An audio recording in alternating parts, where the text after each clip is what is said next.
The Benjamin Dixon Show is only possible with listener support.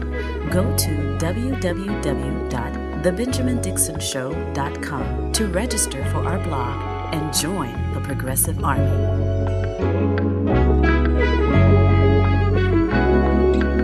Today is Wednesday, June 7th, 2023. Thank you so much for joining me. I begin with video that has surfaced from Glendale, California, which shows a group of anti-LGBTQ parents who organized underneath right-wing ideologies, who organized with the help and the assistance of far right-wing conservatives, as they organized and showed up at the Glendale School Board meeting to protest transgender teachers as well as Pride Month activities in the school district. The video that has gone viral overnight was taken last week. However, it shows very clearly the level of violence that we are engaged in right now today against the LGBTQIA community. This particular group of parents seem to overwhelmingly be Armenian Americans, and that plays a significant part in the narrative that is being woven this morning, particularly by conservatives who are more than happy to drop their Armenian racism. These Armenian Americans were a mixture of Christian Armenians and Muslim Armenians. And so from that regard, these white supremacists that we deal with every day in this country are more than happy to temporarily drop their anti-Muslim bigotry so long as they can get those individuals, whether they be Jewish, Muslim, or Christian, to join in their anti-LGBTQ hate.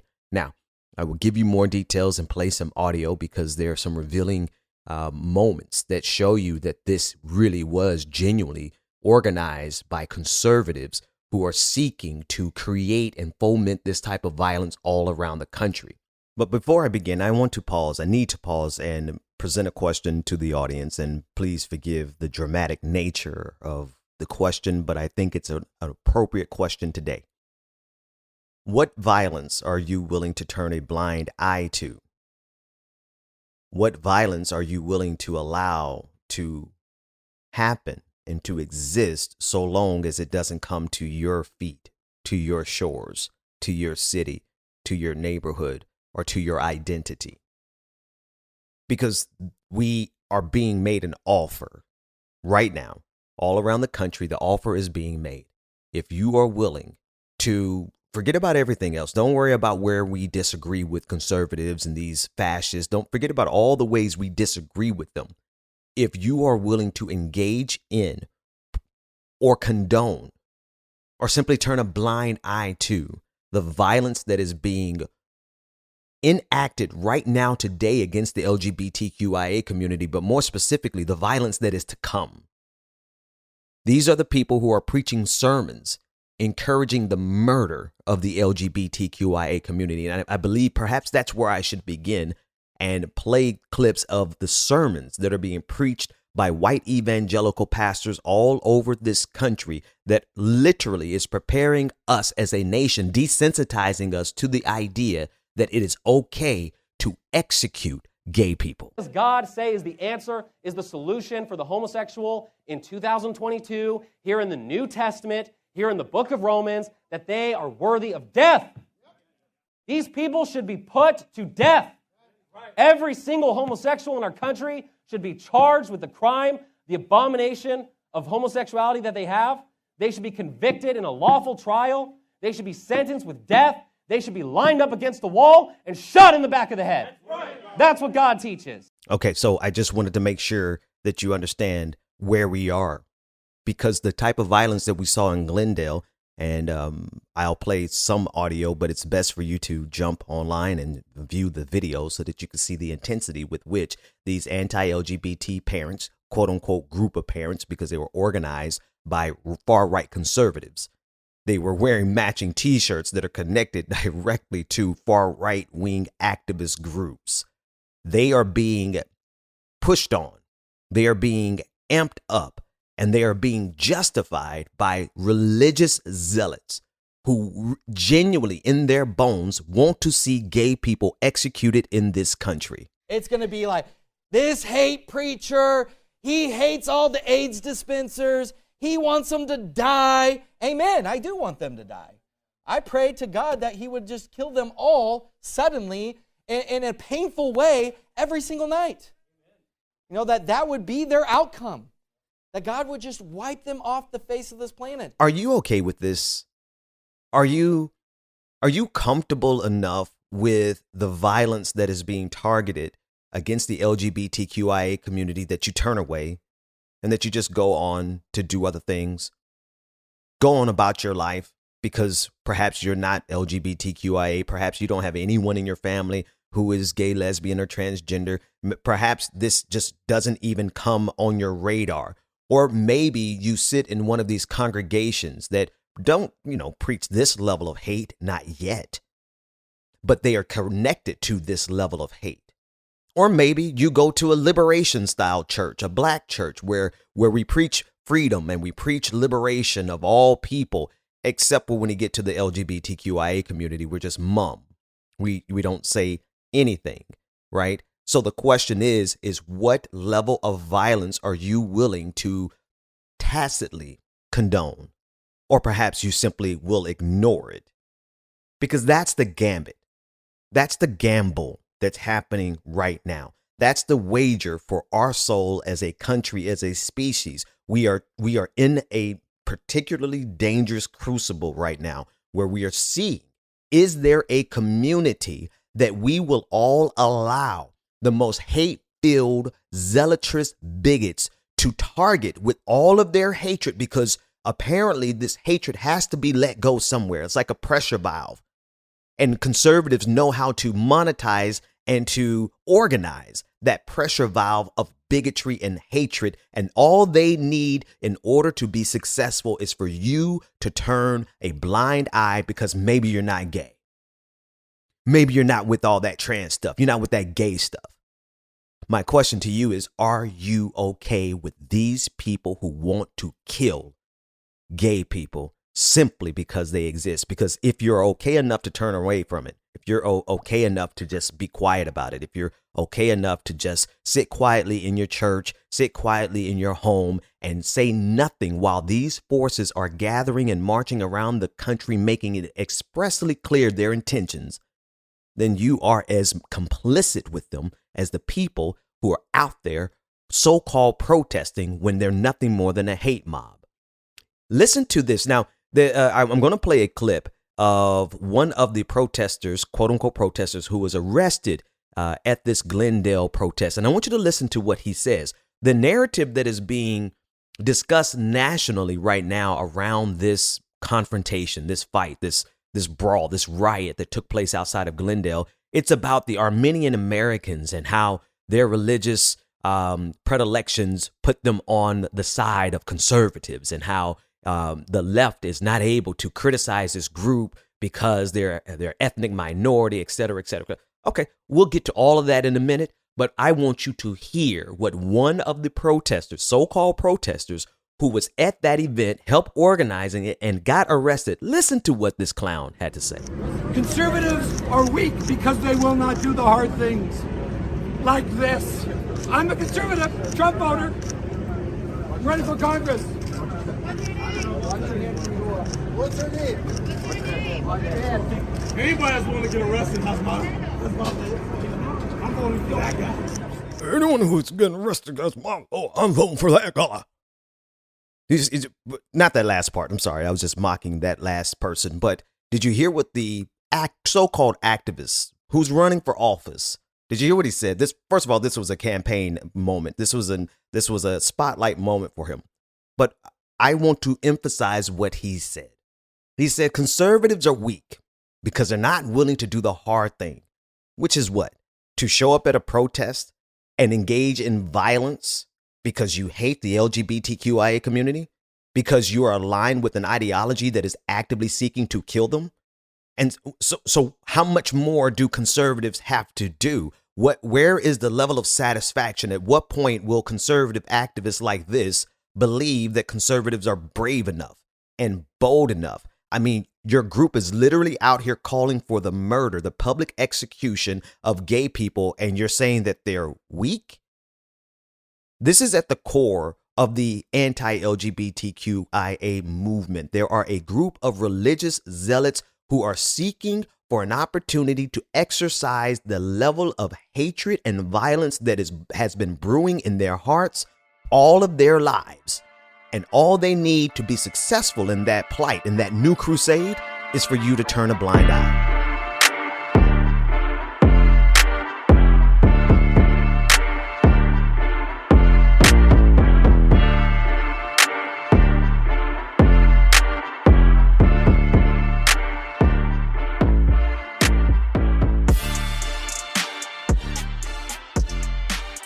There has finally been an arrest in the killing and the murder of 35-year-old Ajika A.J. Owens, who was killed by her 58-year-old white neighbor, Susan Lawrence, as A.J. Owens went to her door to attempt to reclaim some of her property, her children's iPad that was supposedly at the neighbor's home.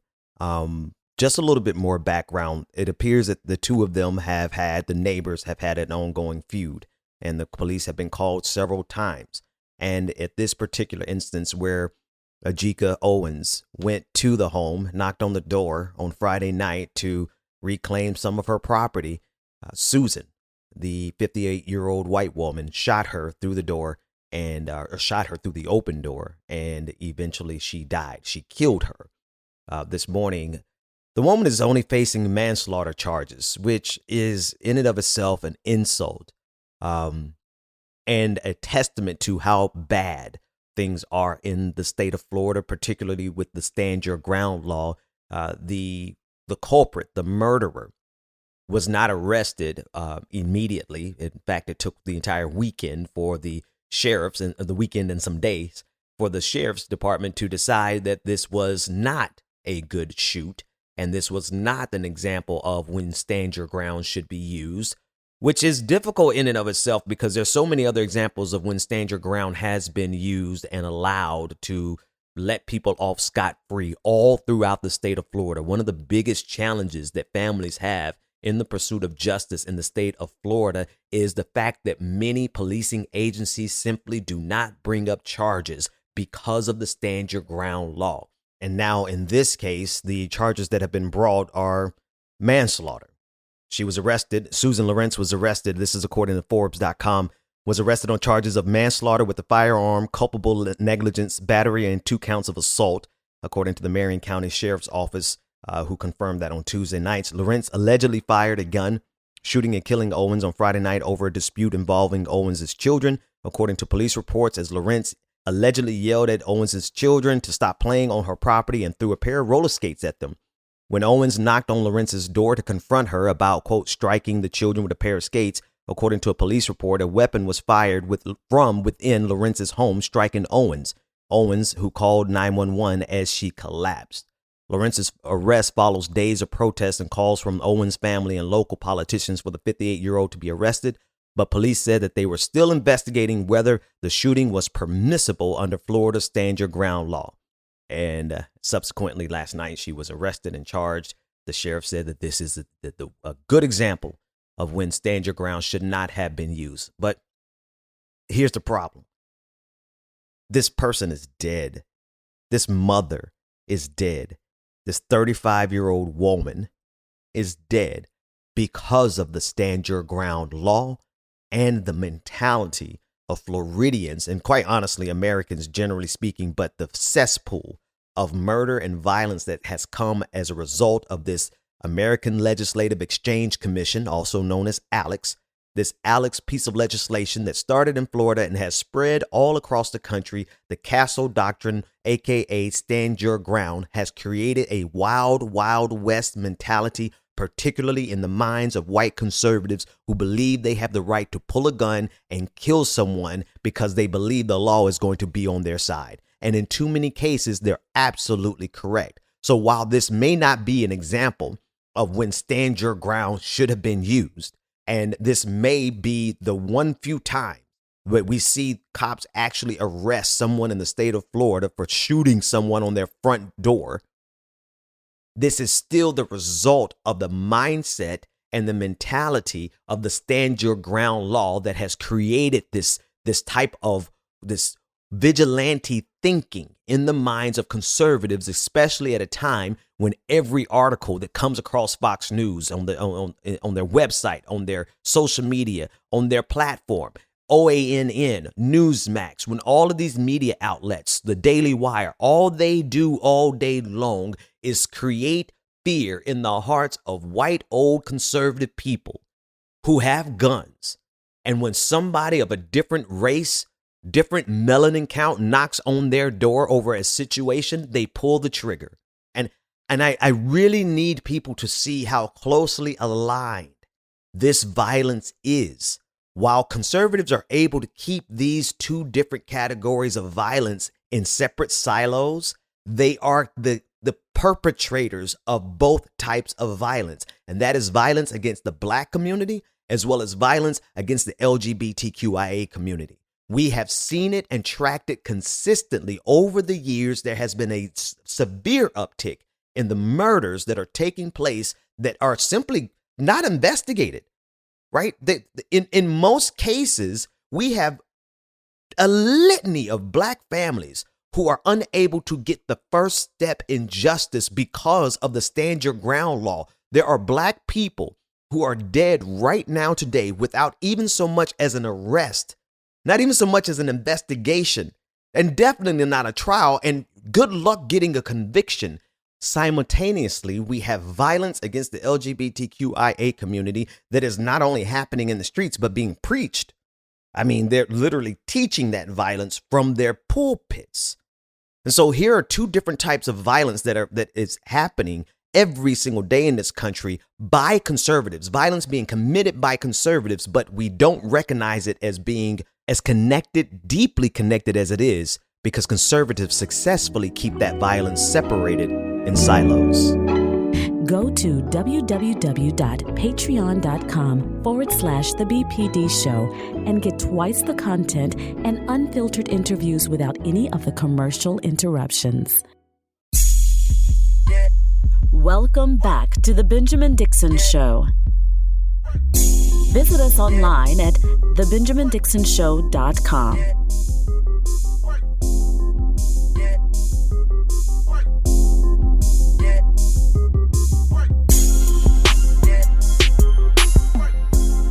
Welcome back, everybody. You know, the times in which we live are also very peculiar because of the level of lies. Yeah. But the level of misinformation, yeah, that describes it too. Lies, misinformation, and honestly, it's the rejection of truth and the methodology of pursuing truth and knowledge, right? It's the complete rejection of rational thought that we live in at this moment that I think is best personified or exemplified rather in the anti-vaccination, the revisionist history that is going on around COVID-19. I think that is by far the most disturbing example of just how steeped in anti-science, anti-truth, know-nothingness our society is drenched in. The momentum and it feels as though the prevailing thought of our time right now is the revised history that suggests that the wrong move was to protect ourselves at the beginning and through the duration of the pandemic that we are still in. But, you know, we have to talk about it in the past tense for the exact reason I'm mentioning this next clip, this next story from Fox News,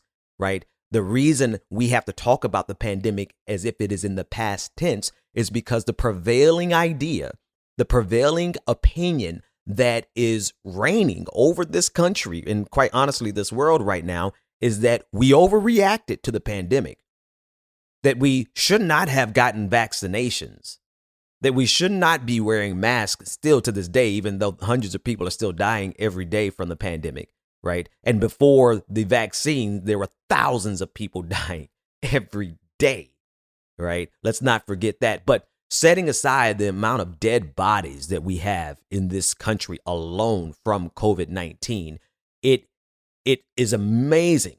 And by amazing, I mean absurd to me that we live in such a time of ignorance, where ignorance prevails, lies prevail, revisionist history prevails, even in the face of dropping bodies. Like, you would think that death and the threat of death and the risk of death would be enough to sober people up and shake them out of their stupor, such that whatever lies they were engaged in, whatever gaslighting they built their lives around, you would think people would set that aside for the purposes of preserving their life, hopefully for preserving the life of their family. You would think that they would do it to preserve the life and the health of their children, and you would hope that we would be willing to do that for the lives of people that we don't even know, for public health, for the health of strangers, because their health is our health. You would think that would be the place where civilization would be in the year of our Lord 2023. But instead, we have someone like Harris Faulkner from Fox News, who I'm going to share this clip, who decides to attempt to rewrite the 1919 Spanish flu. And because the prevailing narrative right now is that people need to be punished because they shut down schools. That's the prevailing narrative. She decided to go back and rewrite the history of the Spanish flu in 1918. Take a listen in. And sometimes we make dangerously bad decisions like pandemic lockdowns and keeping our own children home from schools when a virus was hurting them far less often than adults. We didn't actually close schools in 1918 during the Spanish flu pandemic. We didn't even have penicillin back then. We did sacrifice, we suffered, but then we pressed on. Our enemies hate us for surviving, but they would love to be like us. You mean sacrificing 1.7 million Americans? They want to be like us in that regard.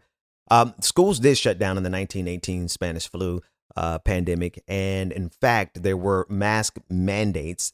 The virus, the pandemic of 1918, still lasted about 3 years, despite all of the proper steps that were taken back over 100 years ago. And now 100 years later, we can't get people to wear masks.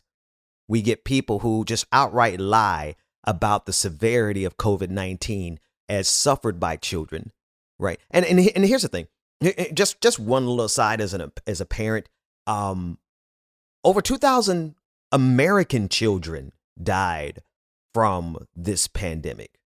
So it is perhaps statistically true that this virus hurt children significantly less than it hurt elderly people and people with pre-existing conditions and people with comorbidities. But I would just like to ask as a practical, number, not as a matter of percentages.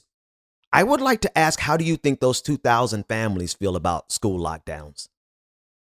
Just those 2,000 families that lost children, right? Anyone who's a parent should shudder at the thought of your child being one of those 2,000 that died and wonder what type of soulless golems these conservatives have to be to say, oh, well, that wasn't really that bad. Okay, perhaps not. But what about the other 1.698 million people who died in the United States of America alone, many of whom were infected because children were at school? And actually, I pause and consider how many children are actually suffering now, alive today, but suffering from long COVID. But we live at this ridiculously absurd time in human history where because money creates media and spreads media, and the people with the most money have had a vested interest over the last 3 years to ensure that we did not do the following: stop the spread of COVID-19 and shut down schools for a good amount of time, right? To shut down these incubators where even on the best day where the sun is shining, kids are spreading viruses throughout the school nonstop. But it was too important for parents to be free to go into the office, which is why you see this other part of the attack against people who are trying to survive COVID-19 by working from home. We see this attack from the likes of Elon Musk, as well as Mayor Eric Adams, both Democrat and Republican, who are insisting that working from home is anathema, that is just repulsive and it's lazy, or that it's un-American or it's unfair. Elon Musk even tried to say that it was morally wrong because some people have to go to the office, but other people don't. A billionaire who never really worked an honest day in his life because he's always had money to pay other people to do his work for him wants to complain about the morality of you working home during a pandemic that's still going on. But I can't say that, because if you say the pandemic is still going on, people will look at the bodies that are piling up still now. Not as many because we got a vaccine. Not as many because, well, I mean, quite frankly, we burned through 1.7 million bodies already. And so what's a few hundred more every single day? Those people who will look at the bodies that are still piling up and look at you crazy because you believe that the pandemic is still going on while there's still bodies piling up. So I'm sorry. Are we supposed to ignore the dead bodies in order to fuel this agenda that is tied directly to making sure that you stayed in the workforce, that you stayed in the commute, that you stayed driving to work every single day to an office that you didn't have to go to do your work, but you had to go to keep the economy going at the level that these oligarchs need? You had to go into the office so that you could buy lunch, that you could spend gas money, so that you could listen to the little raggedy radio advertisements, so that you can get stuck in the 9-to-5 grind that continuously pumps endless profits into the hands of the richest people in the world. And God forbid if we actually and sincerely shut down long enough to prevent 1.7 million Americans from dying, because that would have required that the oligarchs lose a little bit of their quarterly profit margins. But they weren't willing to do that. Nope. They needed you to stay inside of the clubs, stay inside of the restaurants, stay inside of the bars. Make sure that you go to Hooters, whatever you do. Don't miss your appointment at Hooters. Stay inside of the classrooms. It doesn't matter how many kids get sick. Oh, it's only 2,000 kids. Nobody really, that's not even a whole lot of people. Right, Harris? Is that what you're saying? 2,000? Really? Those kids, the parents really should have been okay with that level of risk? Well, that's where we are. That's America. That's the prevailing discourse. And one of their leading evangelists, one of their lead pro-COVID evangelists is a candidate for president, Robert Kennedy Jr. We certainly live in an absurd time.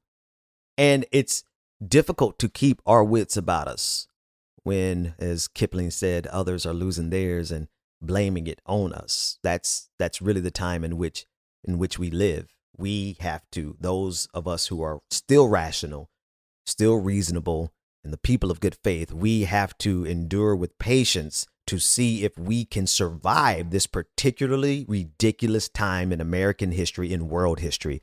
Patrons, stay tuned. Everyone else, patreon.com/the BPD show to get access to the next half, or I will see you tomorrow.